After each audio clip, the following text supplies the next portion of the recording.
Hello, everyone, and welcome back to another episode of the Islanders Never Say Die podcast. I'm your host, Senex, and with me today, as always, is our NHL analyst and expert, the grumpy old man.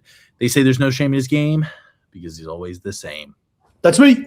That's right, Grump. That is you. Excited to be back to our regularly scheduled program, right, Grumpy? Yep. So before we get into the show, we always got to go over some housekeeping real quick. If you guys enjoy the content over here, and even if you don't, please like, subscribe, turn on notifications, comment, so we can juice up that algorithm and get this show out to as many people as possible. We want everyone watching the show. We usually shoot to have this show every Wednesday at 9 p.m. Eastern Standard Time. I was trying to fix some technical difficulties with the microphone. Incapable of doing that. So what's with the phony background, X? Background? What do you mean? That's crystal clear water there, Grumpy. You got to pay top dollar for that. What are you talking about, phony background?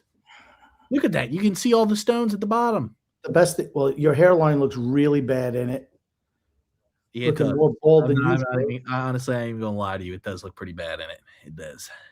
I just don't know why you put a background all of a sudden.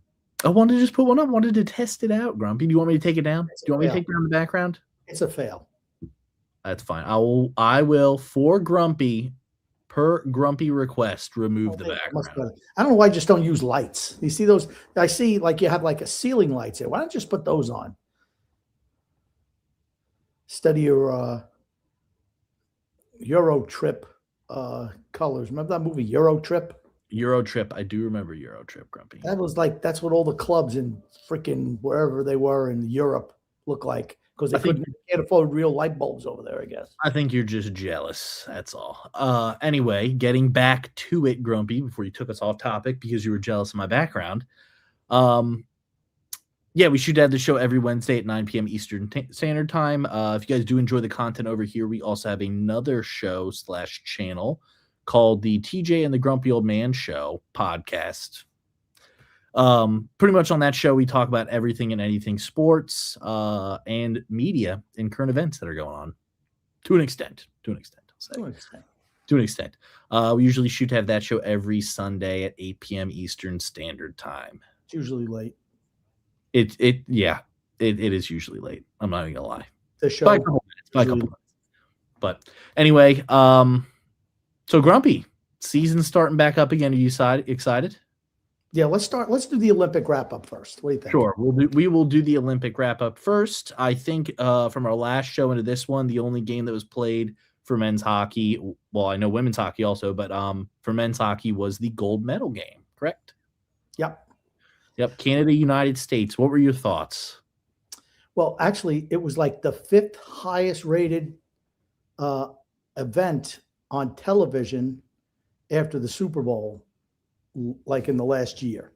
Wow. Which is kind of high considering it was like 18.5 million, which is, I think it's pretty high for something that was on at 8 o'clock in the morning. Let me ask a question real quick. Do you think that the hype had to do somewhat with the Four Nations face-off that they had the previous year? No? Nope. Okay. You think just because it was Winter Olympics? When you have that many viewers, that means a lot of normies are watching.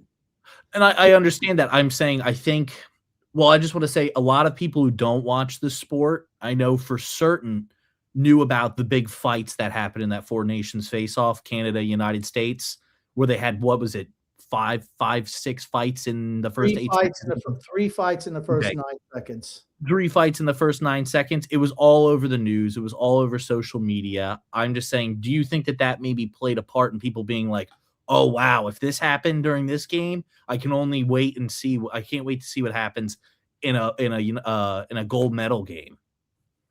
No. Okay. No. I don't. I personally think it played a little bit of a part in people watching it. That's all. I think they were pushing it the whole Olympics, these two teams battling one another. It was the marquee event, in my opinion, of the whole Olympics. And it was a good game. Let's be honest. They ramped up the excitement of the games. I think in most of the tournament, I think Canada underperformed, honestly, for their talent level. They absolutely did. And we're going to get to some of those roster decisions or the lack of roster decisions that I think cost them the championship or the gold medal. And then we're going to talk about some whining and crying afterward, which I'm sorry, it's not kind a of good look. bad look. Bad look. Yep. So, I mean, if you're going to ask me who was the better team, the more talented team, it was Canada. It was, absolutely. Right? But who showed up to the tournament more was the United States.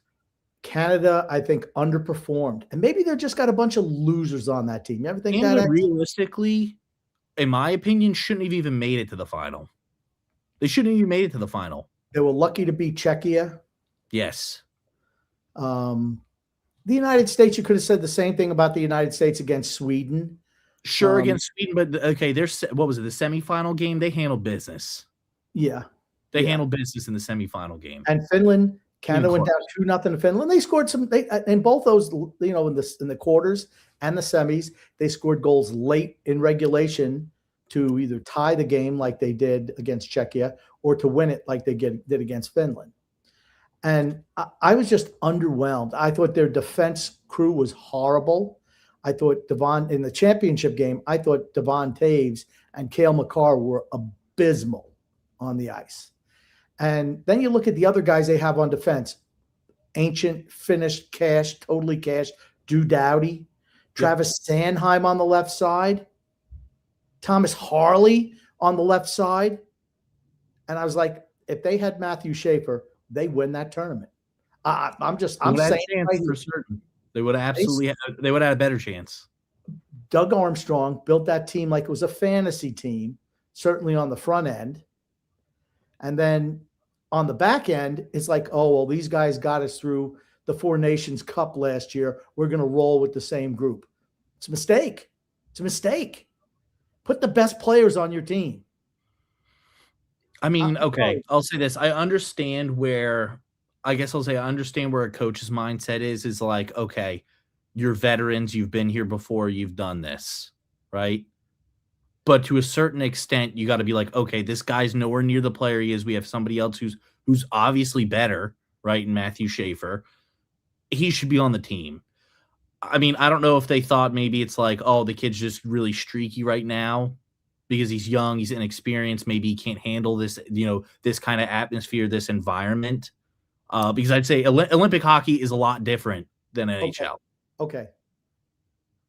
Everything you've seen from this kid, wherever he played, big tournaments, tight games, who shows up? Every time. He does. I'm not disagreeing with you there. I'm not disagreeing with you there. I'm saying you and me are not everyday people, though. Okay. The hockey people. Everybody thinks the same way that we do. They were scared. They picked the team scared, or it's like, oh, well, this guy. They didn't want to get backlash. Well, you know what? Guess what? Guess what they got? A silver medal and a stuffed animal instead. A stuffed animal. That's right. And to me, Devon Taves covering for Cale Makar plays no defense. And that's always been my critique of Cale Makar. Yeah, he's really good offensively. But you want to know what? Defensively, he's an albatross. Liability. Without a doubt. And Devon Taves usually covers for him. Devon Taves had a poor game against the United States, and they got exposed. Like I said, Connor Hellebuyck, was he spectacular in that? He made a couple of that Nathan McKinnon save was insane. Well, no, it wasn't Nathan McKinnon. It was on Devon Taves. Oh, sorry, Taves. That's right. Nathan McKinnon had the open net and missed. That's right. Crybaby Nathan missed the shot, and he was wide open. Wide. Right. He could have set it up, lined up, and then taken the shot. He just missed the net. Crybaby McKinnon, right? Mm-hmm. And he made a couple of big saves. A couple. Binghamton made just as many, maybe particularly in overtime, just before they scored after McDavid and McKinnon, that chokes, those three chokers, coughed it up the first time. They get the 2-on-1 the other way. And Quinn Hughes takes a shot, And it was a brilliant glove save by Jordan Bingham. Brilliant. Yep. They come right back down the ice. The next, and here's the thing, Cooper's double shifting those guys. Okay, it's 3-on-3. And they come by. You got McDavid goes 1-on-3, turns a puck over for the second time in that sequence. McCarr pinches up, doesn't get it. It comes down the other way. Bing, bang, boom. You see McKinnon coming back with the puck. He hesitates a little bit. Zach Werenski just muscles him off, steals the puck, and makes a nice pass to Jack Hughes, who puts it behind Binghamton, who he was coming out. He was caught in between, and he went 5-hole. That's not – yeah, I'm not blaming Binghamton. Yeah, I'm not bringing Binghamton on that either. Let's give the Canadians credit. They had some real sour pusses on. Yeah. But they didn't show their butts until afterwards. When they hit the media, right? Absolutely. Right. Yeah. And people who've listened to this show a long time know I have a lot of respect for John Cooper. But you lost some. TJ thought he wasn't a good coach. I'm like, I think he's a great coach. But I tell you what, my respect level for him, down here. And here, I want to put up a comment real quick. This right here. By Goon Goon. How come Cooper didn't complain about the OT setup when Canada won a few OT games, the 2 games ahead beforehand, earlier in the tournament? Sunx, can I borrow some money for rent? I'm a little strapped for cash, so unfortunately not. But yeah, exactly. That 100% is right there. It's like, why weren't you complaining earlier? The only reason you're complaining now is because you lost. That's right. It's very obvious. You didn't complain earlier when your team was winning. You know what I call that, X? Loser's lament. Loser's lament. I can read you like a comic book. Okay? John Cooper comes out and whines and cries. Oh, 3-on-3, you're taking 4 guys off the ice. And that's not hockey. We don't do that in the Stanley Cup champion, in the final, in the playoffs. We don't do that. Quit your crying, bro. You had 3 of the top 5 players in the world right now. Yes. At the same time. And you got beat with them. 3 of the top 5. They were out there twice, 2 or 3 times, double shifting them. Well, dude, that's on you, right?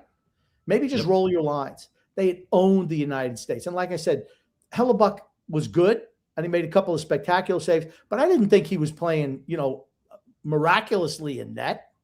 I didn't think that. He was in the right. He's a big guy. He's positionally sound. I thought he played well. I'm not saying he sucked.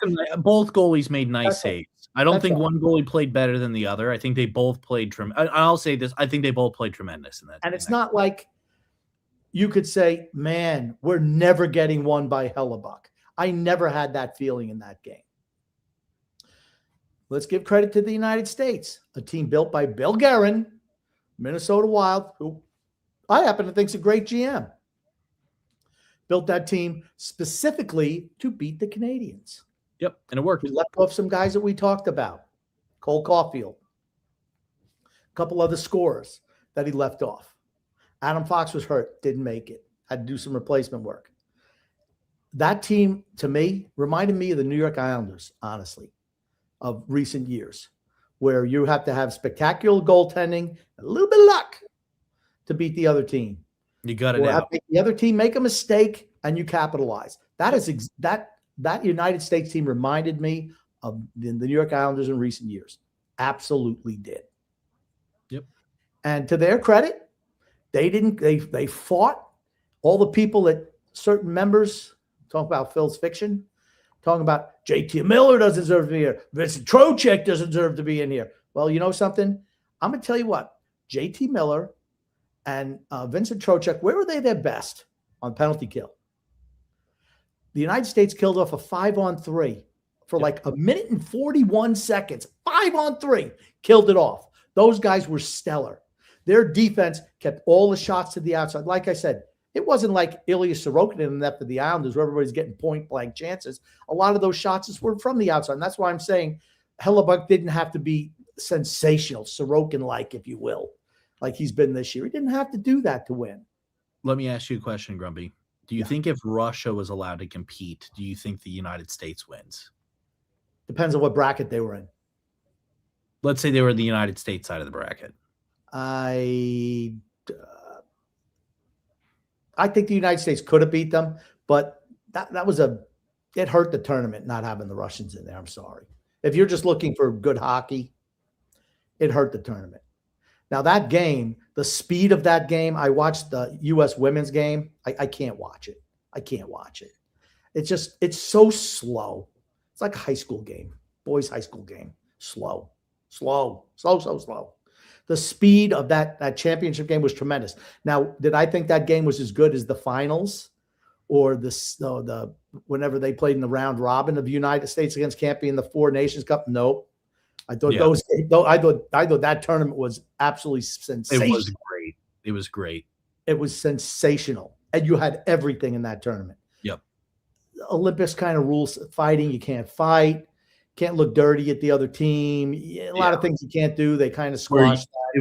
It was no holds barred in the Four Nations face-off. Yeah. And I'm serious. The whole time I'm thinking, man, for the United States side, thank God Schaefer's not playing for them. They didn't have guys who could consistently move the puck out of the back end. Absolutely, I'll say the Olympics absolutely benefits skilled players a lot more. Yep. It absolutely does. Absolutely. And he's so defensively solid for an 18-year-old. He can do it both ways. That's the thing with him. He's not just a one-way player. The Canadian team is going to be scary in 4 years. That kid's going to be on there. I think he's better than Cale Makar. As an overall defenseman, he is already. I stand by that. He's better than him, particularly with the age difference. He's sensational. I feel he would have won the game. I really do. I feel bad for Bo Horvat. He's never going to win anything in his career. That was his one chance. Never happening. He's never going to get anything. Never going to win anything. Not happening. Hey, well, he got to go out there in overtime for a face-off, Grumpy. Well, and he won the face-off, didn't he? He did win the face-off. You know what? That's why he was on the team. Honestly, that's why he's on the team. He subjugated. He subjugated his team, his individual aspects of his game for team. That's why he was on the team. Good for him. No problem. Brock Nelson, same thing for the United States. I was just saying I found it funny to watch him just go out there, take a face off, and immediately go back to the bench. I just thought it was funny. That's all. He did his job. No, I'm not saying he didn't. I'm not saying he did. I just said that it just looked funny. That's all. Not having Braden Point was a big loss for that team. Big loss. I think he's back tonight for Tampa. But that was a big loss for Team Canada. And people, well, who could replace? Who could you replace with? Matt Barzal, Mark Scheifele. To me, not Matt Barzal. I'm sorry, no. Mark Scheifele, yeah, I could see that. They were just so stacked up front. I just question why Cooper just didn't roll lines. Just roll lines. You look at McKinnon, Makar, and McDavid, they played like 25, 26 minutes. I mean, and I'm not saying that they couldn't do it or that they didn't have that speed, but you know what?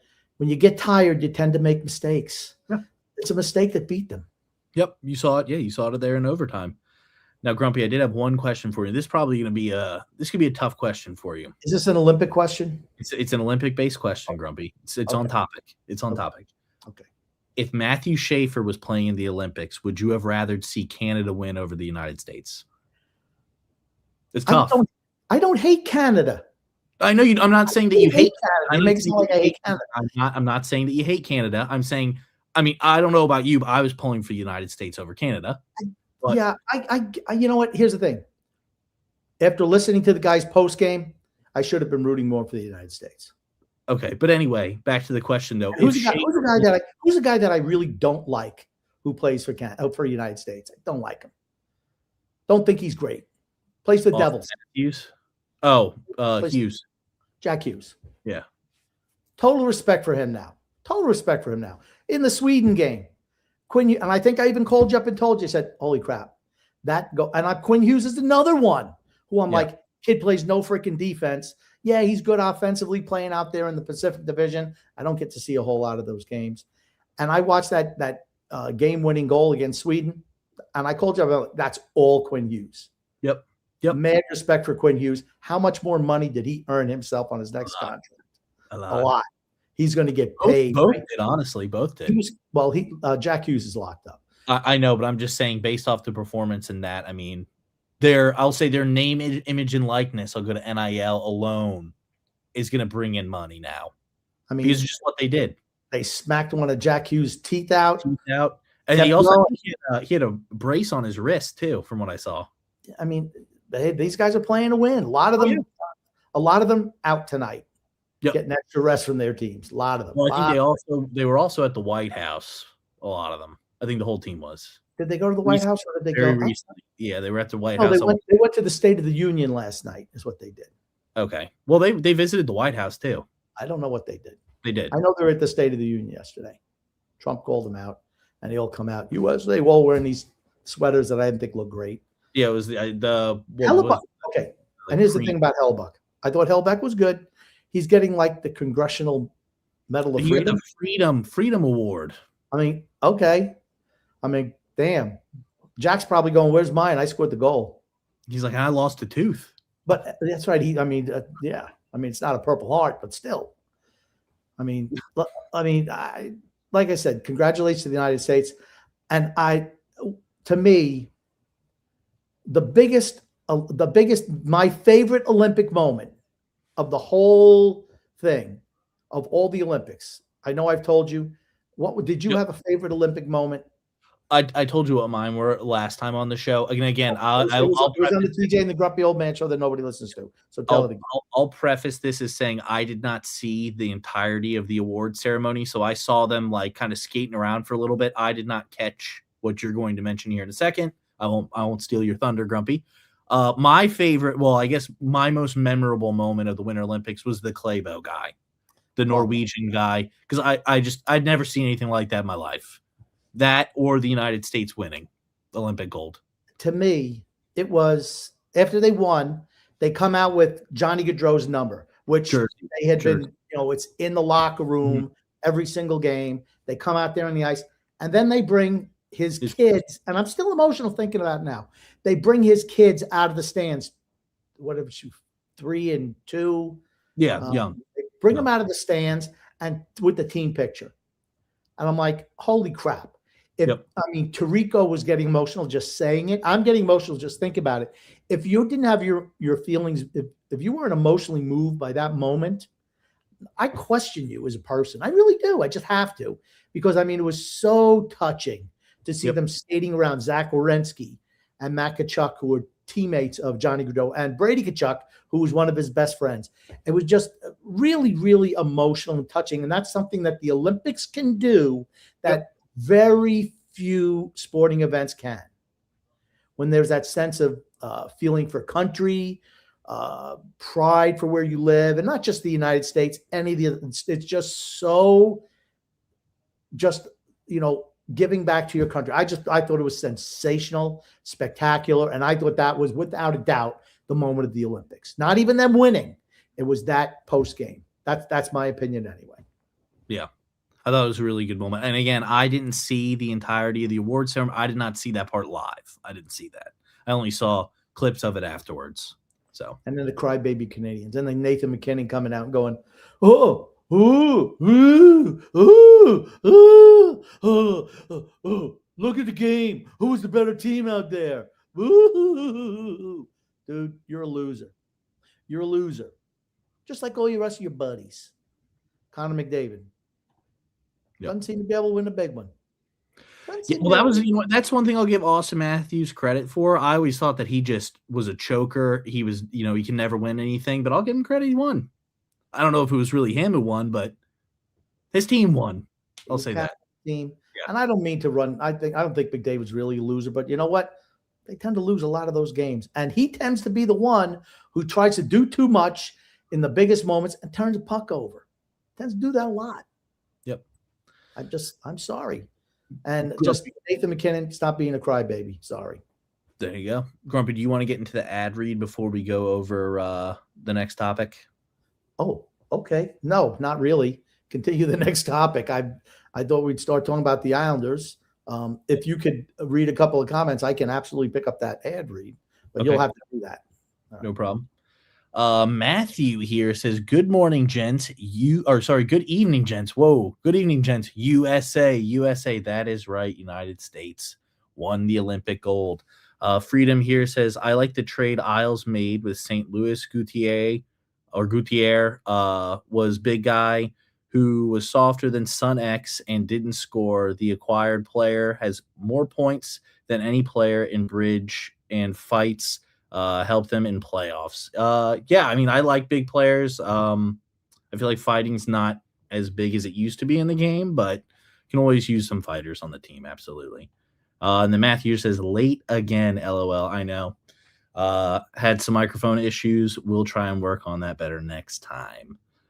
Drew here says, "Sun X changed his background into what looks like an alligator habitat. X, be careful on the," I think he meant on that. I think he meant to say boat. Yes, I've taken it down per grumpy request. Freedom here says, "Sunex, where are you at? Paris Island. Crosby out a month." Yes, they said at least 4 weeks on Crosby. I know we'll probably touch base on that more when Grumpy comes back. But yeah, at least out for 4 weeks. His chance to play in the Olympics has damaged his employer's opportunity for playoff success. I absolutely think that's going to affect the Penguins big time. Big time. I think Grumpy can agree with that, right, Grump? We'll talk about that in the second half of the show. Correct. I also wanted to mention the trade the Islanders made with St. Louis means nothing. That's an AHL trade. That's what it is. It's nothing. Nothing. I do like bigger guys, though. I like guys that can fight.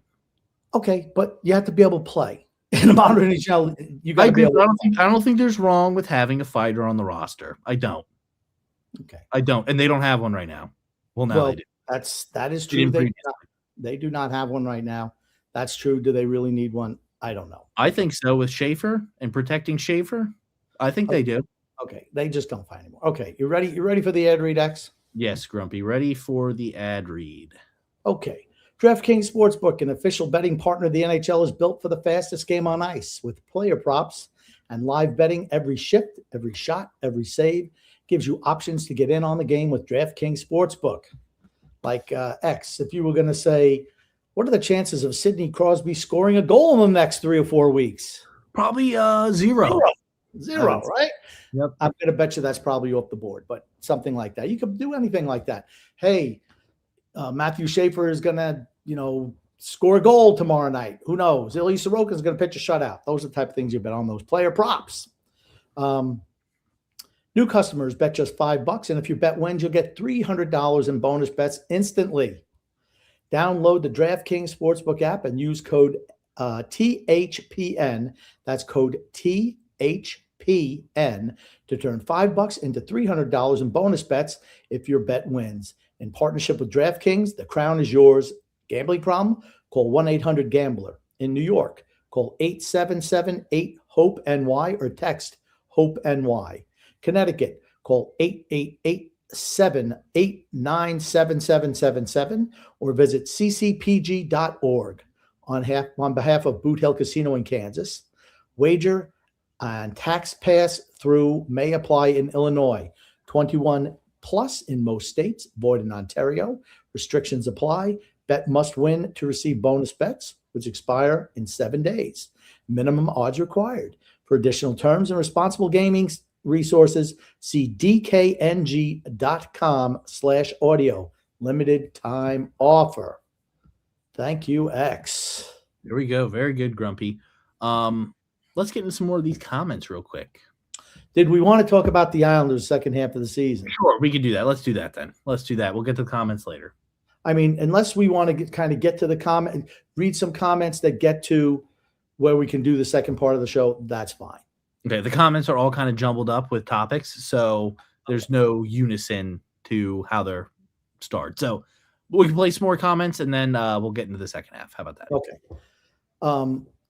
Yeah, like I mentioned about the trade, Drew says Phil's fiction is in shambles over the latest trade. It's a trade, doesn't mean anything. It's a nothing. AHL right here.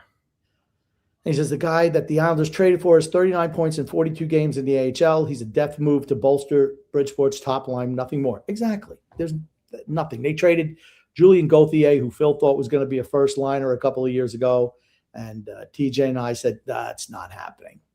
I mean, Phil always thought any ham and egger was bouncing around the league. As soon as it comes to the Islanders, he's going to be the greatest thing ever. No, they're always the same player they've always been. Anthony Duclair, or whoever, doesn't really matter. JP says, got gifted tickets to the Islanders this Sunday doing my annual pilgrimage to Elmont this winter. Good for you, JP. Have a great time. Drew says, crazy fun fact. So in the Miracle on Ice movie, there was a defenseman that got cut named Jack Hughes. And then the current Jack Hughes scored the game-winning goal, LOL. No, the defenseman who got cut at the end was Ralph Cox, not Jack Hughes. Drew adds, that's the only script God, that's the script only God can write up. Hollywood needs to do better. Hollywood sucks. Well, it's true, right? They don't write things for entertainment anymore. You got to check boxes to get your movie made. Sorry. You know what it doesn't do? It's not good for creativity. That's all. JP says, Harley was not good in the Olympic tournament. I was actually surprised. He's been miserable all year.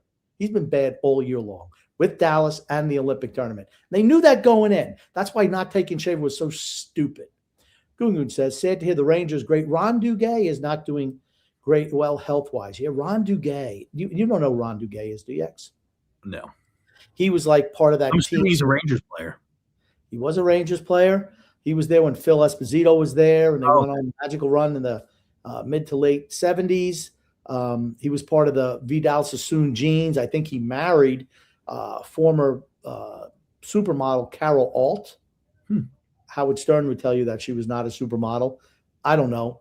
If you're a model that people know by name, I think that makes you a supermodel. Makes you super, right? It makes you super, and you're for a model, supermodel. There you go. Right. Yep. Matthew Sklar says, McCarr kind of coasted back on Hughes, allowing him to get that shot off. He doesn't play defense.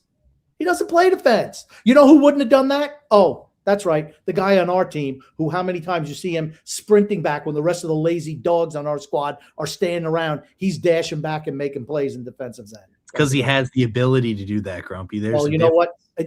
What's the one thing everybody should be able to do? I will say I don't think it's the fact that the players are lazy. I think it's the fact that he is a very, very fast skater. Okay. He has the ability to catch up to people.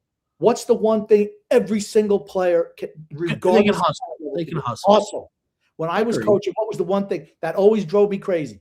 I don't care. You might be the shittiest player that I have, but if you hustle, you're going to get opportunities from me, and you're going to get extra time from me to work with you to make your skills better. If you don't give a shit and you want to be a lazy dog, goodbye. See you later. I was ruthless. You know that, X. But I worked with kids who are less talented who wound up going a ways because of the work ethic that they had. It's the most important thing to have. JP adds, I have this to say. The hype in some of the media comparing the United States NHL players defeating Canadian players in 26 to 1980 when the U.S. amateurs beat the USR professionals is pretty ridiculous. Okay. I'm not going to let you touch this, X, because I know you know nothing about it. Okay. Well, you can let me say something at least. Go ahead. I don't think that it's anywhere near the same. That's all I was going to say. I don't think that the United States beating this Canadian team is anywhere near as impactful or crazy as the Miracle on Ice. I don't. It's the way our times are now. Everything now is just great. It's the greatest ever. No, there is no comparison, none, to this gold medal and the one in 1980. None, absolutely none. No comparisons. Funny because I was watching a Dutch interview with Vladimir Tretiak, and you just heard the overhead of what they were calling that game. They said the college students or the students have just scored and taken the lead on the world champion Soviet Union. That is not an understatement. They were beating the NHL All-Star team, kicking the crap out of the NHL All-Star team, beating the crap out of them. And then you had a group of college kids who came in and beat them. And they're not even comparison level wise. Some of the hammerheads online and I'm doing a disservice to hammerheads, honestly. Freaking morons online. Well, they didn't really, the Russians didn't really beat anybody. They just beat Europeans. No, hammerhead. No. They beat the NHL All-Star team. They came over here and beat every NHL team they played. Yeah. Sans one, the Flyers, because the Flyers just gooned them up, which is what they did. Other than that, they beat every single NHL team in their own stadiums. There wasn't no road games for the Russians.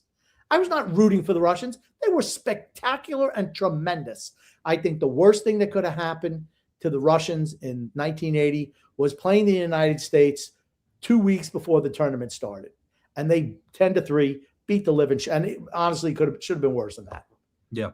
And I think maybe they're like, okay, we own them. And give credit to Herb Brooks, right? Turn a negative into a positive. And that's what made him a great coach, though. And always my favorite picture always of that is when they're celebrating and you see a Russian player, he's standing there waiting to shake hands. He's standing here and just, had his hands on his stick and he was smiling. It's they've never been beat. Well, and it's like, something, sometimes when you're that good for that long, you forget the euphoria of winning. When it's just expected and you just do it all the time, it's like run of the mill every day. There's nothing special about winning when you do it all the time. And just the look on his face, it was like almost like when he was the amazement, and you could tell it's like, holy shit. I don't know what he was thinking, but to me it looked like, wow. I remember when it was like that. And it's almost like, I'm not saying he wished that they would have won, but it was something like, holy shit, I'm happy that they won. Something that was a type of look. Okay. Okay, here we go. We can get into the next topic. That's fine. I think that's a good transition. Okay, that's fine. Islanders starting up. Correct. And right now they're 2 points behind the Pittsburgh Penguins. I know you did a comment about Sidney Crosby. He's going to be out 4 weeks. I think that finishes Pittsburgh. I agree. And you know what's going to end up happening? Tell me. You know what's going to end up happening, Grumpy. No, it's not going to happen. Here's your worst case scenario. We're going to fall all the way down to the bottom, get the number one pick in the draft, like I said. The Rangers are going to get Kevin McKenna. It's not going to be Pittsburgh. Nope. It's not. Pittsburgh's not falling. Pittsburgh's not falling that far. They're not falling. The Sidney Crosby injury was scripted, Grumpy. Okay, that's not happening. So, but I think that's going to end Pittsburgh's playoff run. Could they still squeak in? I think the Islanders will pass them, is my point. They're only 2 points behind. I know Pittsburgh has 2 games in hand. That's a big, big loss for Pittsburgh. Big loss. I don't see them overcoming that. I still think Columbus is on the come, and Washington is now also coming back. They're healthy now. So, let's see. They got Pierre-Luc Dubois back. Let's see. I mean, they missed them the whole year. I think that's hurt their team. So let's see what happens with Washington the rest of the way. I'm still of the opinion that only 3 teams are going to make it out of the Metro. So the Islanders need to fend off Columbus and Washington and hope that that Pittsburgh falls behind. I mean, that's I think the hope for the Islanders right now. Yep, I agree with you there, Grumpy. And how do you think the Islanders are going to come out in the second half of the year? What do you think? I think they're going to come out strong because they've had a lot of guys on rest. I think they're going to come out firing on all cylinders. That's what I think. Who do you think the break helped the most on the Islanders? Schaefer, probably. Schaefer. Absolutely. I mean, I think it's going to help other guys too. I mean, Bo Horvat, I think, he had the injury ahead of time. So, he honestly, he was back. Yeah, I'm just saying that he played in the tournament. It doesn't help him at all. You're not kidding. Guys, who on the Islanders, how does it help Bo Horvat? He played during the tournament. He was playing before. He played for weeks before the tournament started. It's going to help him shake some of the rust off, Grumpy. No. We know he can take faceoffs. But, I mean, he was fine in the tournament. But, nothing special about Bo Horvat. He was there to fill a role. I mean, we weren't looking for top 6 guys. They were looking for guys who were willing to sacrifice individuality for team. That's what you put on your bottom 6. That's your bottom 6. That's what it is. And that's what Bo Horvat filled that role admirably. I have no problem with Bo Horvat. I agree. I think without a doubt, Sorokin also, getting that extended rest, and Schaefer for certain. I would have much rather seen him go to the Olympics, and we're going to get to see him in the Olympics at least the next 2-3 cycles. For many years to come. Yeah. For many years to come, we'll see. Figure 3 cycles of the Olympics, and you know how old he's going to be? 30. Think about that. Canada is winning the next Olympics. I'm telling you right now. And that kid's going to lead him to the victory. Now, Grumpy, I had a question here that I was just thinking of while we were discussing Olympic hockey that I want to go over real quick. Do you think that Russian team would have beat like the best Canadian Olympic team? Which one, the best Canadian Olympic team Wayne Gretzky and Mario Lemieux? Yeah. No, you think that they didn't beat him in 1987? That was another thing I thought was ridiculous and a joke. Oh, this is the greatest. Is it the greatest Canadian team ever? I'm like, stop. That team was that team with Gretzky and Lemieux playing on the same freaking line. Mark Messier is a second liner. Yeah, that's the biggest thing is Mark Messier is on the second line. I mean, that's crazy. That was a tournament in September before the NHL. I remember watching every single one of those games. Every single one of those games, it was a treat to watch. That was great hockey. Yeah. Fantastic skill, physicality, everything. It had everything. Loved it. Absolutely loved it. What a fantastic way to start the season, honestly. Yeah. Watching those guys. I was just curious, that's all. No. Yeah, I now let me ask you, do you have the Islanders now probably securing a spot in the playoffs with Pittsburgh's downfall that's about to come? It's still the pundits still think the Islanders are not making the playoffs.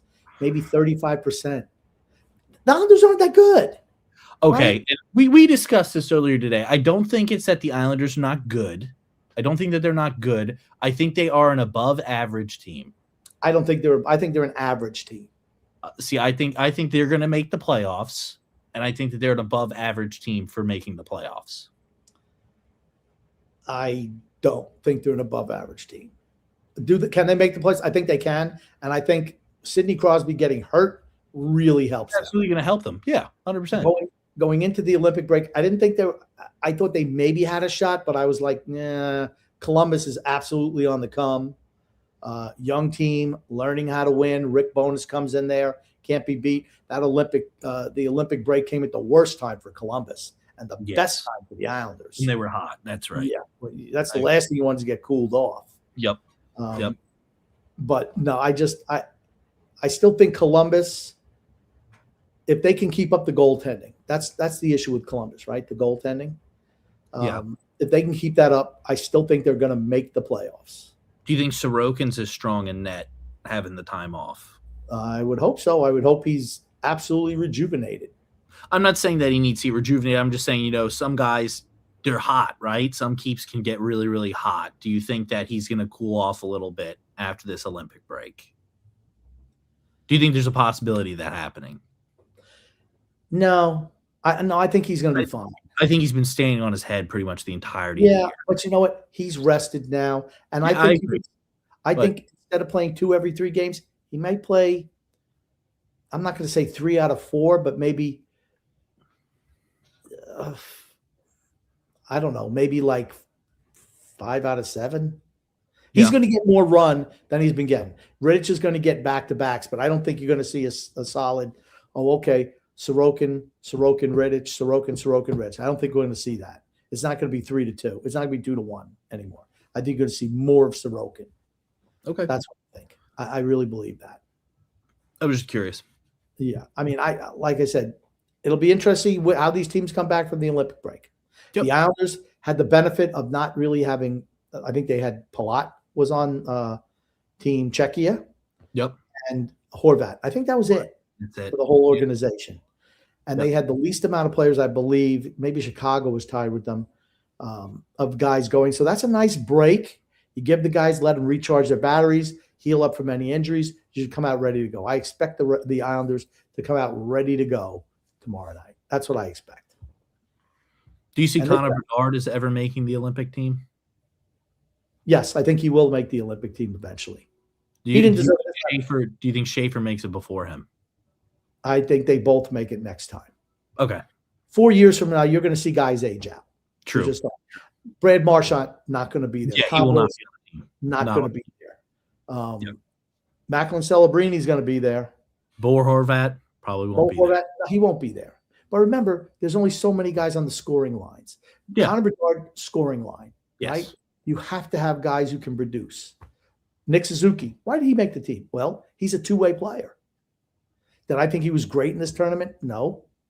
But he offers something that other players can't, which is his ability to play both ways. And like I said, Mitch Marner, not afraid to back check in this tournament. He had the OT winner against who was it? I don't know. OT winner against. Was it Finland? No, I don't know who it was, but he did have a nice OT winner. Yeah. So, hey, like I said, he subjugated his game. He absolutely did. And you have to be willing to do that. Yeah.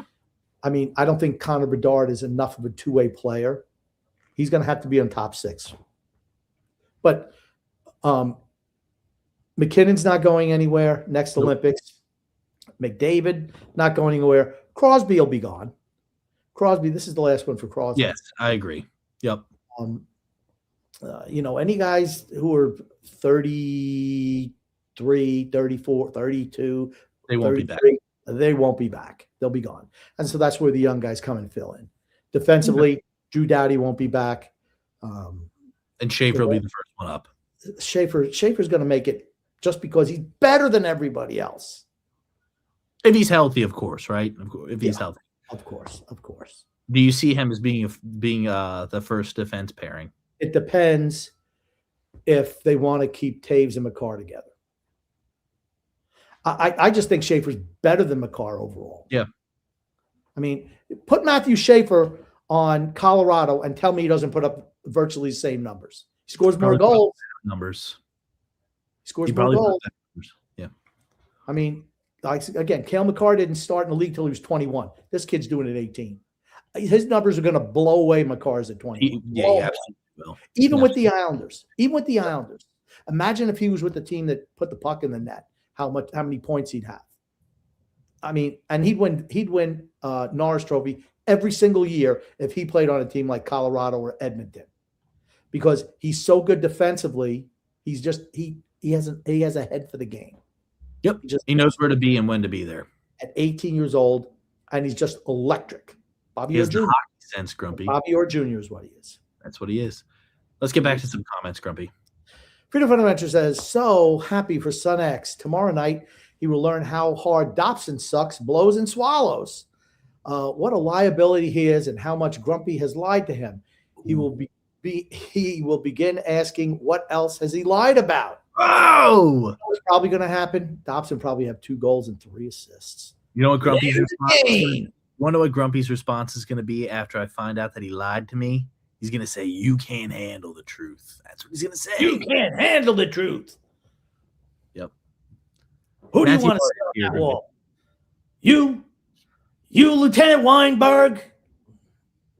That was a great scene. That was a great movie scene. And Nicholson was so good at that. His head never moved. And, if you listen to people say, he was just bang, bang, bang, spot on, because they do those scenes over and over again. So you get different camera angles in there. Yep. And he was just bing, bang, boom. Every single one was just as good as the one before or the one after. That's what made him such a good actor. That creepy smile too. He had that Jack. His son is the same exact smile too. I don't know anything about his son, but I didn't like Jack Nicholson because I liked Al Pacino better, and Nicholson always seemed to beat Al Pacino for all those awards. I always loved Pacino, my favorite. You want to know why you loved him? What, X? You want to know why you loved him? Because he was in The Godfather. Because he was the main character in The Godfather. That's right. Right. So what? I'm just saying that's why you had a bias towards him. Come on. Yeah, I mean, I loved him in Serpico. I thought he was great in Serpico. He had like one of those professional photo shots where he's got like the comb back hair, which I don't have anymore. The sunglasses on top with the mustache, and I'm like, oh man, that guy looks cool. He looked great in that. Sorry, just did. Fair enough. And also, we'd like to the death of Robert Duvall, Tom Hagen. Yep. One of the last great American actors, not one of the last, but one of the great American actors passed away at 95 last week. What's the quote you will always remember from him?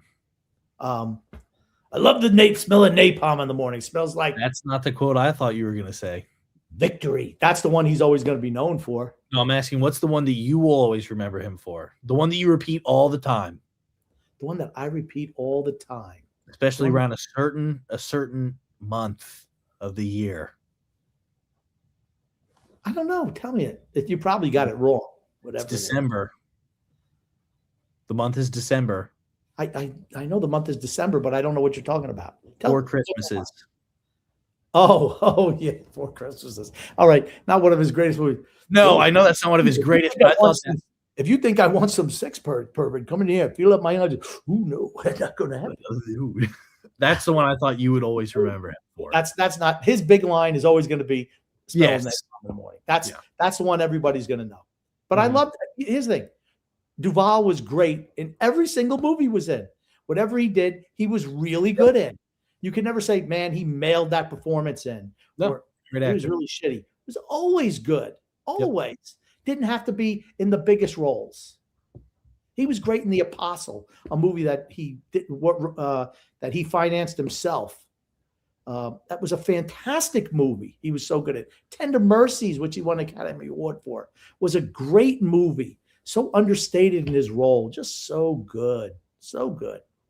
Mario Vargas says Makar was burned on the short-handed goal the Finns scored. Yeah, he's not good defensively. I've been saying it for years. Noah Dobson and Cale Makar are very similar. I think Noah Dobson is better defensively than Mikhail Makar. I think Mikhail Makar is a horrible defensive player. Matthew Sklarv says McKinnon needs to stop whining. Yeah, I'm rooting against Colorado this year. Ooh, absolutely against them because he doesn't like the whining. Don't like the whining and crying. You lost, brother. You lost. You got muscled off by Zach Werenski. He was a man. You were a boy. He took the puck away from you. As good as you've been, you know what's happened? When Colorado comes to town to play, people should bring in rolls of Charmin. Little crying pals. Cry babies. Yep. Freedom Fund. It was just so. Why are you doing that? Yeah. Just come on, don't do that. We're losers. Freedom Fund Adventure says Canadian hockey and life are more political and infectious than most. That's why they had to take Doughty and Parenko over Schaefer. Their mistake and our victory. Hysterical reading Canadians' comments before, during, and after. Yeah. I mean, okay, Parenko, he's a defensive defenseman. Doughty plays on the right side. The guys it was Sandheim and Harley. They're left shot defensemen, as is Schaefer. You knew they were taking Taves to play him with Makar. You knew they were. But Schaefer on that second unit, that second power play unit, man, oh man. His vision is so good. Makar's is good too. Naturally biased for Schaefer though, right? Okay. Yes. Matthew Slarf adds, U.S. didn't give up a single power play goal, I think. I don't know, but they were damn good against the Canadians that day. That's for certain. Yep. Mario Vargas says, to be fair to Cooper, that is not all he said. That is a whole paragraph people left. I don't care what he left out. The fact that he brought up some excuse making, an excuse where his team benefited. Let's be honest. His team with the superior talent benefited in those 3-on-3 games. They absolutely did. He got beat once. He cried about it. Bad look. Losers lament. Yep. Mario adds, the game is 60 minutes long and it ends, and all teams know the rules going into the games beforehand, so you can't say we're the losing team because we lost in 3-3. That's not fair. And here's the thing. Like I said, 3 of the top 5 players in the world on the ice, and they got beat. Sorry. Trying to do too much. Freedom Fund Adventure says, Grumpy and X, the reports are the Islanders have interest in Thomas and Kyrou from St. Louis. Obviously large trade, but that indicates to me that 44 is gone, as Thomas is also a right-handed center, face-off guy, etc. Kyrou down year. My question is, next, please, so we can finish the rest. Would those factors mean the return to St. Louis isn't as large as people think? I think St. Louis is unloading two very large contracts. I'm glad you mentioned this because we're going to talk about that. We have heard about a rumor for Robert Thomas. I know there are people who listen to this show and have opined before on this particular issue that, what about Robert Thomas, 26 years old center for St. Louis? I've heard that absolutely the Islanders are kicking the tires on that. What would you be willing to give up for Robert Thomas? Now, like I said, his salary is prohibitive, and that stops a lot of teams from saying, hey, maybe this is not what we're looking for, right? Maybe he's cost too much. When you have to eat the whole, and it all depends, I guess, on how much of a contract the team wants to eat. That would lower $8.125 million cap hit every year. I'm sorry, how much, X? $8.125 million. Okay. And for how many years does he have left on that contract? But 3 of 8. Okay. So he's got a long ways to go. And once again, he's 26 years old. So that takes him through his prime. Yep. What would you let's say what would you be willing to give up for Robert Thomas? I mean, I like the fact that he's young. I wouldn't give up too much, though, because he makes a ton of money. Okay. 26 years old. You got him for the next 5 years after this one, bring him to his age 31 season. He played to his age 31 season, which is certainly the prime of his career. Yes, which I agree. Yeah, I still, though, he makes a ton of money. So I'm not giving up too much. Plus, you can maybe get somebody good in the draft. Okay. One thing is, I'm going to say, I guarantee they asked for a first-round draft pick and a prospect. And it's going to have to be a high-end prospect. Somebody who's cost control, right? Mm-hmm. Would you be willing to give up a Callum Ritchie for him? And if the Islanders were, what does it say about Callum Ritchie and how they feel about him? They don't believe in him. That's what I think too. They don't believe in him. If they're willing to move on from him already, they don't believe in him. Would I move the Colorado first-round pick and Cole Yzerman for Robert Thomas? I would. The Islanders still need to get underneath the salary cap, though. Yeah, and that's not going to help. If you're bringing in a Robert Thomas and moving a first-round pick and a prospect, I'm not moving Callum Ritchie. He's proven he can play in the NHL. I'm not high on Cole Yzerman, just not. They still think you need to move Pajot and Lee. Yeah, Pajot's at $5 million cap hit. This is the last year of his deal. Yes, correct. And he's 33. Yeah. And then who else were you saying that they need to move? And Ladd. I'm sorry, and Anders Lee. Lee. He's 35, going to be 36 before the next season starts. He's had an underwhelming year. Last year, his deal. Yeah, $7 million is cap hit is right now. I know neither of those players would get paid the same amount if they brought him back. Nowhere close, really. Again, why would you want to bring back guys in their mid-30s? I'm not saying to bring them back. I'm not saying to bring them back at all. I'm just saying you have to look at it. You have to look at it as a stance, though. Like, okay, if we move on from both of these guys, the amount of cap hit that they have currently, you can absolutely bring in a guy like Thomas. I am of the thought, if you're looking to bring in a Thomas who's in his prime, yep, and you can do what Washington did a few years ago when they moved on from a number of their veterans and brought in Rasmus Sandin, using assets to get other players who can contribute to the team for years to come. I'm not opposed to that. I don't want to see them, hey, let's trade a Callum Ritchie and a first-round draft pick for Robert Thomas and then just keep all the same old guys. I'm just not for that. Yeah. If you want to do the add and subtract thing at the deadline, cool. Recoup the assets, moving a Pajot and a Lee, and you get a player who's 26 years old, that's fine. Yeah. And if you want to, Kairu's 33, right? He's old. Okay, so he's older for certain. Kairu's absolutely older. Is he a UFA after this year? No, he's got He's at 3 of 8. He makes okay, 8.125. now he's Yeah. 27. Why was I thinking he was 33? He's Oh, yeah, he's 27, 27. Yeah. and he has another 5 years left on his deal, or 4 Yes, years he'll after be that. 33. He'll be 33 by 2031. He'll be Okay, 30. so he's not now. So he's 27. He's had a little bit of a down year. What But would still, the he makes a boatload of money too. Yeah. Well, then you're adding salary, right? Yeah, exactly.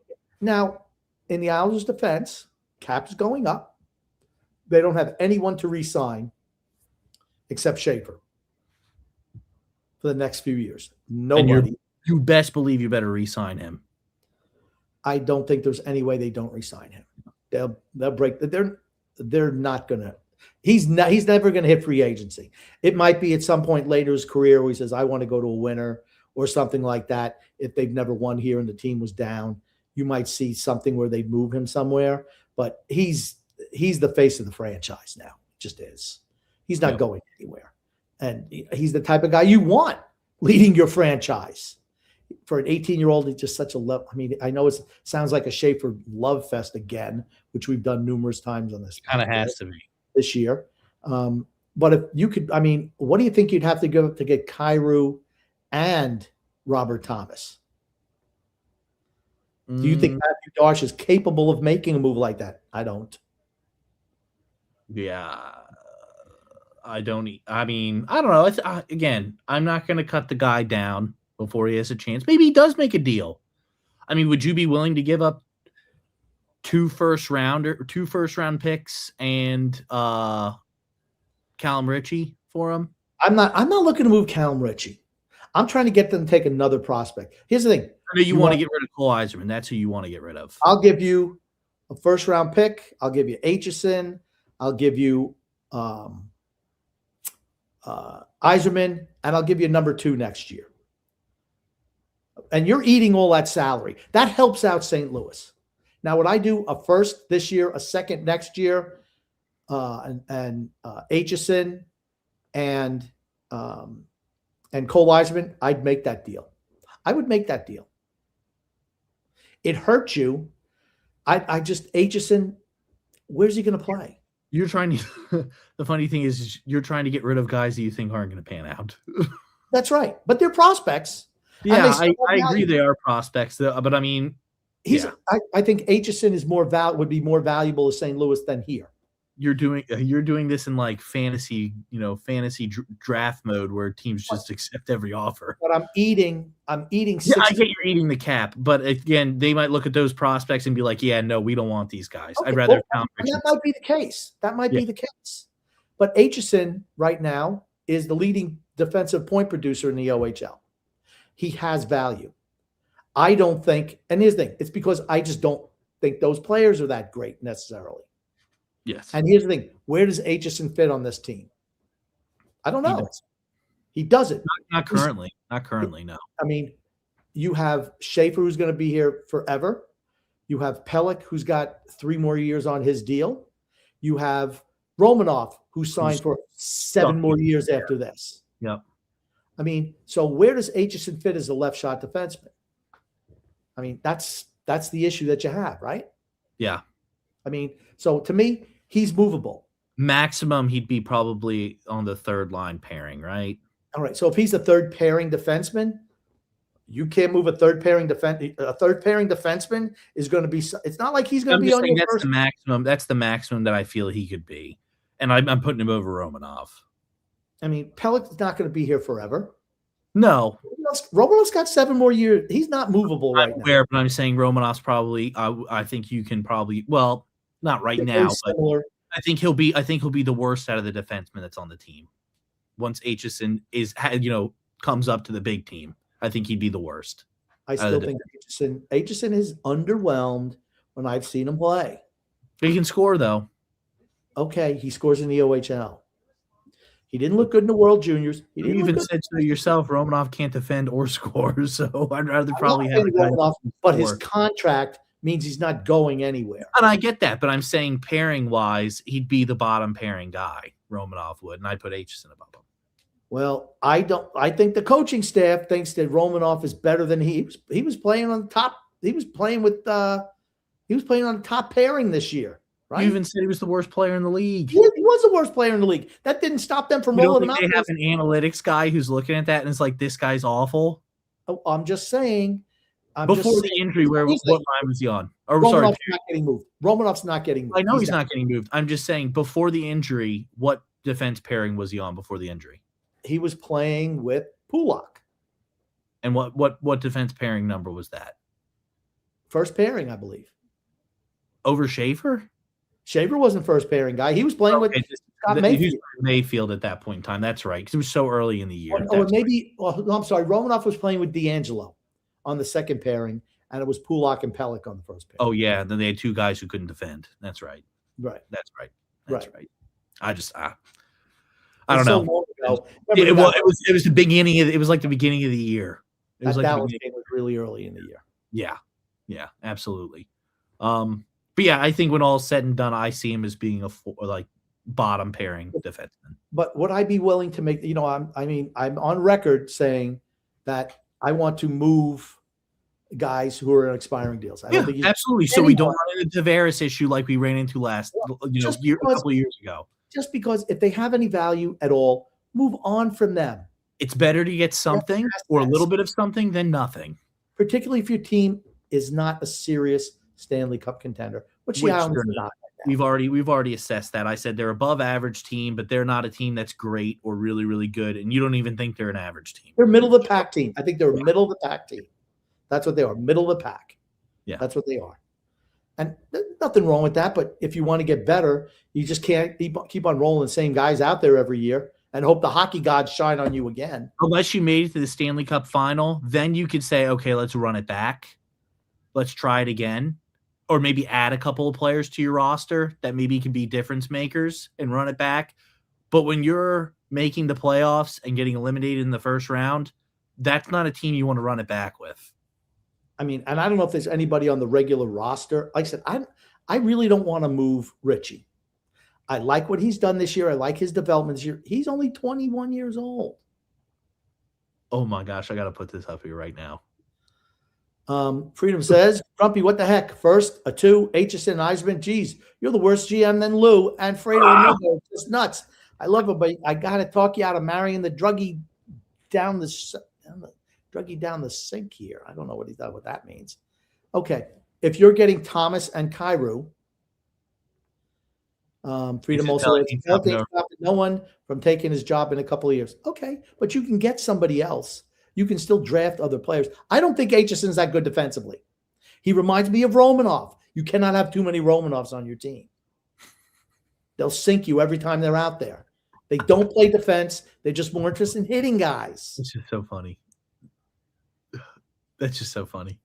What? You literally use Romanov as a way to describe players. That's just funny. You can't be Romanov. You can't be Romanov. You can't have too many Romanovs on your team. That's just funny. You can't have too many Romanovs on your team. It's a problem. It's problematic.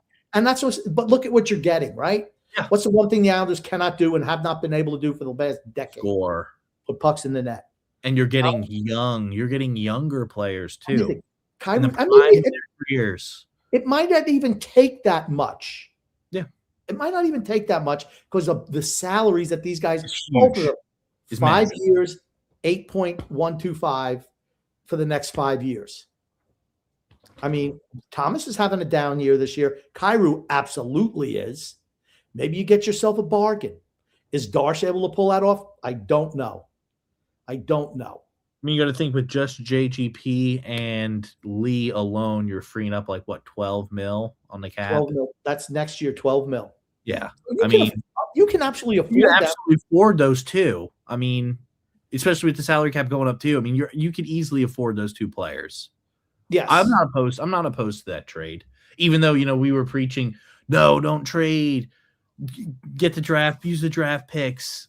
I mean, we were just preaching that not even I want to say probably a month ago. But honestly, I'm not opposed to that because they're young. That's it. That's the only reason I'm not opposed to it. They're younger. Now, here's the thing. And if you want to subtract and move a D'Angelo, a Lee, a Pajot, and recoup assets, no problem with that. then you're kind of doing what Washington did, and that worked out well for Washington. And Freedom says Romanov contract has years. It can be dealt. I don't think anybody's going to want Romanov at that amount of money. That's the key thing. Yeah. No way. No way. Immovable money. And he sucks to boot. He would have to take a full 180 and flip around and just become an absolute stud for teams to even look at him. He would have to have his soul extracted and have somebody else with hockey sense put into his body. Because he has none. None. He's a liability. He sucks. Romanov. I think I was going to talk about him again. Yeah. Romanov. You're hoping you were done with him after the injury right now. Goon says, Grumpy, what would Darsh have to do to get back in your good graces? Well, make a trade like that and move some of the Deadwood, the Lees, the Pageaus. Pageau's not Deadwood, but Lee is. Okay, honestly, the best thing for him to do, if he moves Lee and Pageau and you feel he gets good return on them, I'd be happy. And here's the thing. Adam Pelech has made Tony DeAngelo look like a useful player. He makes him look less bad out there. It's because Pelech's good. When was Noah Dobson his best? Playing with Adam Pelech. He plays defense. And the end portion of this comment here, yes, he is very fast. Oh my gosh, he is fast. He's like he's very fast. Yeah, he's like one of those race dogs. Matthew Sklar says Hughes will get at least $1 million. I'm going to say he's going to get 13. Yeah, he's going to get paid. Cap's going up. Cap's going up. Matthew says 20 of 25 went. I think probably to the to the White House. Yeah, yeah. Matthew Sklar says, insane what Clavo did, sweeping all events. That's incredible. Yeah. Winning sprints and long distance. Yeah. He is an absolute legend. Best winter Olympian. Honestly, I don't think you can argue that of all time. Gabe Uchek says, Grumpy cried tears of joy seeing the boys partying with Cash Money Patel. No, it was the Johnny Gaudreau kid thing. Holy crap. Seeing him dragging him out of the stands and those kids taking that picture, it's like, holy shit. Drew says, also, Victor Eklund surpassed Franz Nielsen for the most points in the least amount of games as a 19-year-old. Hope the kid can get to like 180, 185. You notice I did not mention Victor Eklund as somebody I was willing to move. Absolutely somebody we want to keep. He's been performing really well. And what does he do? Scores. He scores, and he's a dog on a bone out there. Yeah, he fights. He absolutely. I think that was the thing that we had talked about on draft night was that he hustles. He's got a good work ethic. If this team could get a Thomas and a Cairo who are back to themselves next year, and Eklund's not ready. He's not ready. He's a couple of years away. But Barzell, Horvat, Schaefer. I'm not Schaefer. Oh, you're talking about offensive guys. I'm just talking about the forward group. They still would need to add more forwards. You just stop living in the past, people. Stop living in the failed past. We don't need Anders Lee on this team. We don't need JG Pageau. We don't need Casey Zizekas. We don't need Tony DeAngelo. They're part of the old regime that did not work. That never won anything. It's time to move on. It's time to move on. This guy, the thing about Darcy, he seems like he's proactive. He's reactive, not proactive. That's my biggest concern about him. Freedom says, I love Schaefer, but couldn't stand to listen to the type of Canadian that is overly obnoxious with their little bro compensation. Some not good winners. I don't know what that means, but okay. Freedom Fund Adventure says, Grumpy, guys were at the White House at the State of the Union. 5 players couldn't attend due to having games today. Great video of the team party in Miami, and they all in club sang on national anthem. Yeah, I tell you what, Democrats they hated that. They had the dancers at the club were everybody in there, even the dancers at the I don't even know what kind of club it was, but they were all singing the national anthem. Yeah, good. Hey, they earned it. Yeah. Is it 1980? No, not even close. Not even close. There's no comparison. But you know what? First time it was 46 years to the day that they won that. Good for them. Good. Son X, I can tell you're quietly confident tonight, so you'll unquestionably make us proud of answering this question correctly. Who was the first Islanders captain? I don't even know why you put these up. Ed Westfall. Good for you, X. I hope they're posted. You should have everything. You should have them posted in order. Cinema. Maybe that would. I think Ed Westfall, then Clark Gillies, Dennis Potvin, Brent Sutter, Pat Flatley was in there. Remember him? Then we had Trevor Linden. Oh, sorry, we had Brian McCabe, then Trevor Linden. I'm just doing these all off the cuff, Grumpy. I just know all. Wait, Trevor Linden. He wasn't captain long. Oh, year 1998 to 1999. Then Kenny Johnson. He was 2 years. Michael Peck. Kenny Johnson. Yeah. You made him sign your stick, your jersey, and your yearbook. And he came in late. His wife just had a child, and he came in late. And he says, "Oh, you want to sign here?" He's like, "No, sign here." And he did. No, there were no. Okay, you want to know how bad the Islanders were back then? We were at Raleigh, and we were the only Islander fans there. We stayed at the team hotel. We were the only fans there. No other Islander fans. It was me, the warden, TJ, Son X, and my dad. We were the only ones that there was nobody. Hotel room too during that trip. I felt like we got pizza. I felt like we got pizza that was around there. We probably got pizza. Yeah, we did. We got a pizza that was right around there. Isn't that crazy that I still remember that to this day? How old was I? 5, Young. 6. Young. That's wild. You were 4. You were cute. And they couldn't say no. The only guy who was a real asshole was Tim Connolly. He was the only guy who didn't really want to. Everybody else, we were sitting in the hotel. They were signed. Eric Cans was super nice. Zdeno Chara. Everyone was so nice. Except Tim Connolly. He thought that his shit didn't stink, and he didn't want to sign. He signed a buck for you, but everybody else was so nice. Butch Goring was there. I mean, it was like I said. We had breakfast with the team. It was great. I don't think you even get that opportunity anymore. Times have changed so much. Yep. Freedom Fun Adventure says, Son X, again, don't listen to Grumpy. Other than the Islanders, is way up in the NHL and even more prominent. I don't know what I think he's leaving words out of his comments. He said, Son X, again, don't listen to Grumpy. Other than the Islanders, it's way up in the NHL and even more prominent in the AHL. He's talking about fighting. Oh, fighting. Oh my gosh. Yes, okay. Yes. I don't even know what the hell he's talking about. Drew says, Hollywood does suck. You're right, Grumpy. X, I sent you a video about the whole Jack Hughes thing to. He said I sent you a whole video about the Jack Hughes thing too.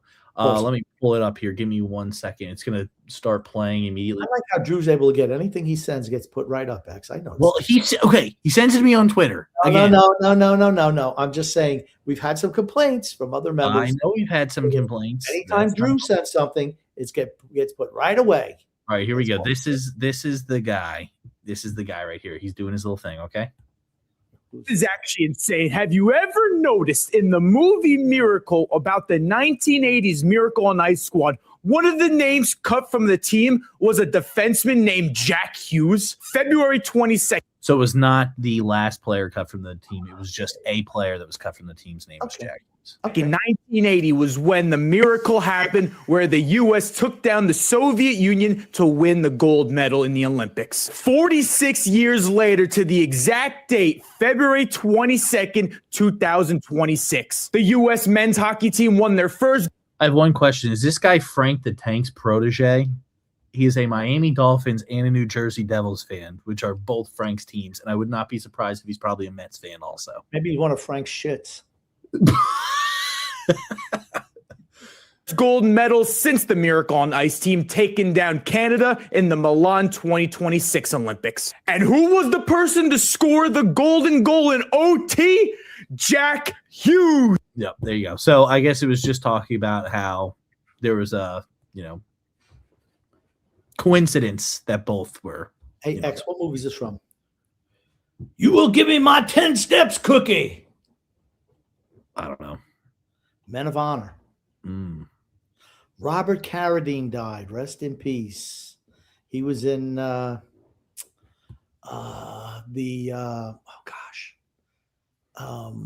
my gosh, why can't I remember the name? They had a number of the movies. Oh shit. Goon talks about it all the time. I can't remember it. Jeez. I'll pull it up. You read the next I one. know which one. It's one of the college movies. Ogre was on the other side. What the heck was it called? It was Revenge of the Nerds. That's the big That's one. it, Revenge of the Nerds. Drew says Grumpy continues to subtly show that he's a true patriot of this country. Just subtly. He was also on the Lizzie McGuire show. Who cares? I remember watching that as a kid. Freedom Fund Ranch says, God bless Ron Duguay and restore to health. Interesting. I learned he is dating Sarah Palin for the past many years. Really? I didn't know that. Sarah Palin from Alaska? Yeah. He couldn't find somebody on the continental United States? She was from Eskimo Glacier in Alaska. She likes hockey. She's a hockey mom. Matthew Sklar says, here's my issue. Why do we have to make comparisons and just feel good about the accomplishment? Well, I mean, they were making comparisons. I never was. No, okay. I think it's the greatest sports moment in American history. Yeah. States Olympics. I don't think anything else is even close. Yep. Honestly, as a country, nothing else is even close. And the biggest. Let me ask, do you think they will here's a good judge of yes. Yes. Do you think they'll make documentaries about the United States beating Canada? No. And that right there answers your question. They make documentaries and movies based off of what happened in the 1980 Olympics. The thing about 1980, it just the set of circumstances. It was more than just a game. I was talking to it was so much more than just a game. I was talking with the warden, and I feel bad for anybody from this generation because you'll never, ever, ever see anything like that again, where everyone else, the rest of the world, abided by the Olympic rules, where you're only sending amateurs, and the Soviet bloc countries said everyone's an amateur. They all work for the army, the Russian army team, this, that, and the other thing. They were paid to play hockey. It's what they did for 11 months out of the year. Everyone knew it was a joke. I mean, but as soon as they let true professionals in, the Olympics lost something, in my opinion. They lost something. It was something to be said when you had the guys in the United States had to struggle to even make the Olympics, and just like they had to have jobs. Now they all train year round. They're just like the Russians used to be. All the Olympians are. Yeah, it's their job. They all play in the NHL. That's their job. Well, not just in any sport. Yeah. The runners. Well, guess what? They run all year long, and they're getting paid by the United States Olympic Committee, so they can do that. It's not what the Olympics were supposed to be about, but everything changes. Money ruins everything. Always does. What's up? 48800 says, was the 1980 Olympic team also amateur and college players?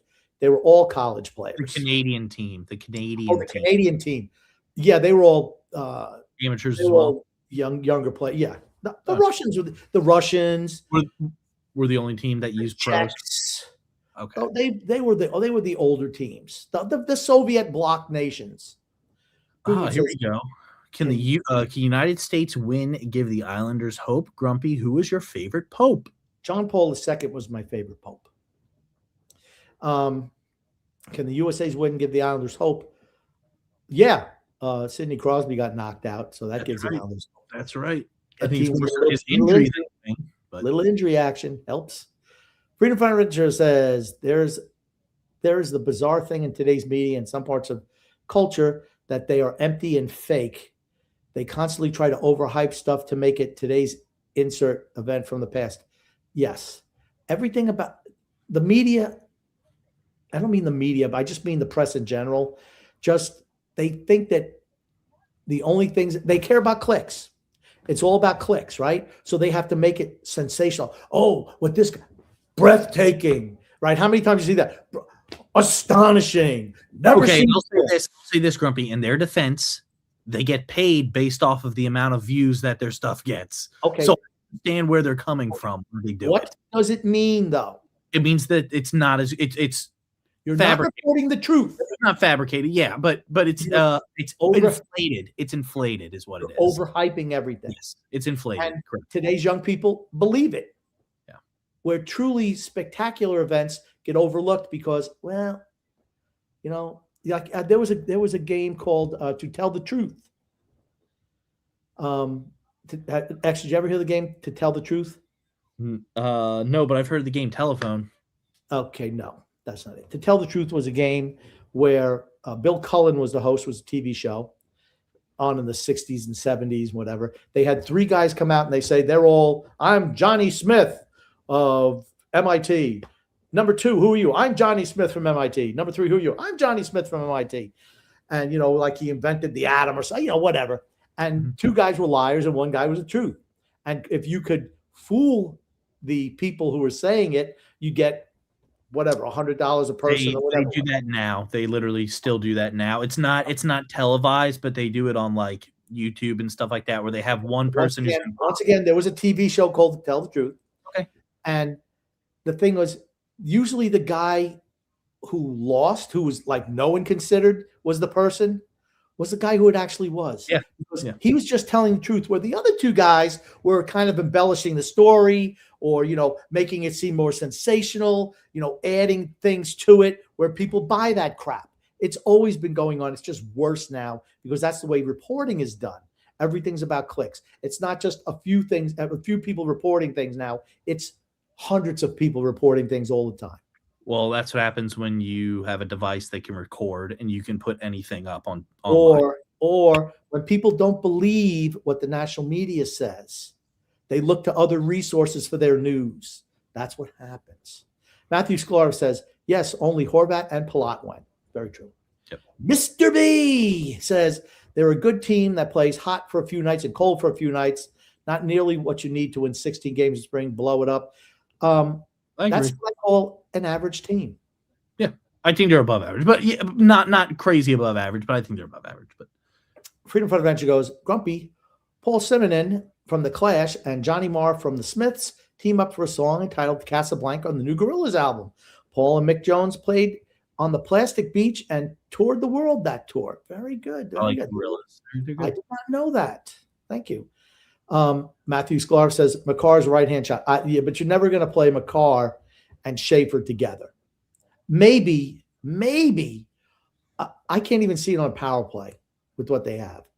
But, man, that'd be some power play, wouldn't it? In the old day, you always had to do two defensemen on top on the power play. Nobody does that anymore.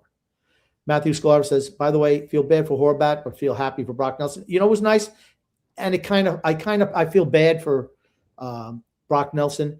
They put him taking his kids out of the stands to go on the ice after the Gaudreau thing. It meant almost nothing. Yeah. But normally I would have thought, oh man, that's really sensational. Yeah. I was, oh man, that's great. And I even said, that's a great thing. But after the Gaudreau thing, because wasn't it? He was third generation, right, to play on the Olympic team. Yes. Yeah. Yes. Yeah, which is really cool. That's really neat. Yep. Good for him. I'm glad he won. He looks pretty old now, doesn't he? Actually? He does. He got some silver in that hair now. He definitely does. He definitely Good for does. Brock Nelson. He had to leave the Islanders to win something. It worked out best for him. Right? Duvall was a fantastic actor. He absolutely was.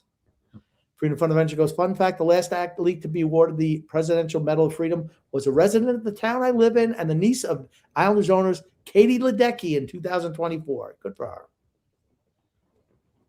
I did not know that. Yep. Matthew Sklar says, Werenski had a great Olympics. He's really good.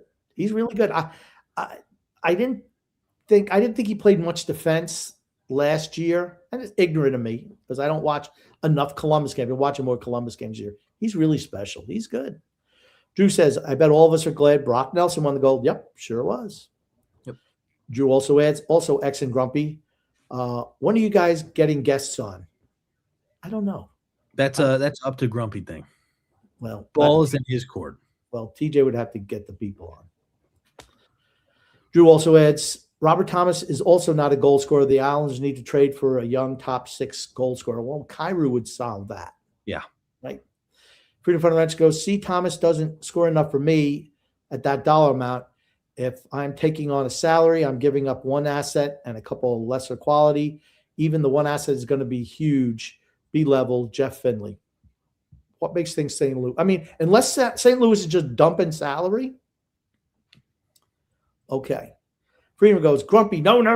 Look at Thomas's stats and contract. He isn't getting Yzerman in the first. I just don't think much of Yzerman. I guess that's just my thing. I don't think Yzerman's going to make it. That's why I'm willing to give him up. I don't think much of him. Top goal production was what, 21? Finley, Odelius, George Guys will be NHL but blocked here. Why is that appealing to St. Louis? St. Louis is not going to give him up. You're not going to get a top line guy like that for guys who can't get out of the AHL. It's just not going to happen. It's going to have to be one of our big prospects and a first. Drew says it feels weird now that fantasy hockey is back. True. Yes. Freedom says you don't trade young, very talented assets who'll be salary cap friendly for the next 8 years. If you really pay attention, Eisman on the upswing now after injury recovery. Every time I've seen him play, I've been unimpressed. That's what I'm saying. Pure Rising says Armstrong is not a fool. He will ask for Gamzin. He's probably open to shopping Bennington. If Darsh moves Gamzin, it will top any of the stupid moves Lou ever made. Yeah, I'm not moving Gamzin. First of all, he just signed a contract extension to Russia, so he's not coming over here for at least another 3 or 4 years. Just not happening. Just signed a contract extension to Russia. He's good. To me, you keep Gamzin, you bring him in after the next 3 years, you can transition. He wants to come to the NHL, be a starter. That's what he said, to be a starter. Well, I don't think he's ready to be an NHL starter. And like I said, he just signed a contract extension, so he's not coming over here. So I'm keeping Gamzin. You can bring him up when Sorokin is tailing down, maybe slowing down a little. You bring Gamzin in and you do the transition like they did Varlamov and Sorokin back in the day. Freedom Fund Adventure says, Son X, you think that about Romanoff because Grumpy has led you down a dark alley. You hold the analytics people too. It's not right. He blows. Worst player in the league. Teams were begging to get him. Nobody was begging to get him. He didn't have a good start to the year and lost this year and a lost year, but he is good. He sucks. He sucks. Romanoff is horrible. He's always been horrible. Shitty. Noah Dobson had to bail him out. If it wasn't for Noah Dobson, you wouldn't even know Alexander Romanoff. He'd be the guy, he was the guy that the Islanders traded the number 13 overall pick where they could have had Frank Nazar for this Hammenegger. AHL talent? No. Freedom Funders goes, Sorokin requested the Islanders get him. Also, let's settle something else. Vasilevsky's older than Sorokin. Sorokin was always number one over Shesterkin anytime they played together. I have a question. Was Sorokin concussed when he asked to get Romanov? Sorokin had no power over anything. Well, I think that's what Freedom's saying is Sorokin requested the Isles get him. That's not what I heard. I was just making a joke. Freedom Fund Red says, gotta wonder why St. Louis wants to move on from those players. I mean, to me, it's salary cap dump, right? I think it's cap issue, yeah. You want to cap, you can't, you're not going to get, if you're not eating any money, if you're not eating any cap, you're not going to, you're going to be getting lesser return. And that could be good. The Islanders have money. Yeah. They have money. A lot especially of if they move Lee and JGP, they'll absolutely have cap. Lee and JGP are free agents at the end of the year. Yeah. So you could bring both of those guys in for $4 million in essence. And they have money next off. They have money in the offseason. They do. Mr. B says, Grump, did your dad follow hockey before the Islanders? If so, who do you root for? Okay. He was a Maple Leafs fan. But we always watched the Rangers on MSG Network. They were on every Sunday night. And, during the week. But I was allowed to watch on Sunday night, 7:00 game time. Usually got to watch till the end of the game and then go to bed. But he always a Toronto fan. Always loved Toronto. Yep. He was, like I said, original six. He was from the original six era. Yep. Freedom Fund Adventure says, Grumpy, loves Son X, won't post when I comment. You have to pay to submit content to him on X. What? He is too lazy to set up free email account, not paying to submit content to these shows. I don't even know what he's talking about. I have no idea what's going on. I guess he's saying that he can't comment through Twitter because it's blocked behind a paywall, but I don't think it is. I don't think sending content is blocked. We don't do a pay account. I think the only thing I had to do was set up a password. That was it. Because even on the other one that we don't pay for a premium account on, it's just a password that you have to input to get access to the comments. And you can send stuff to anybody. Oh, because I can't even read comments.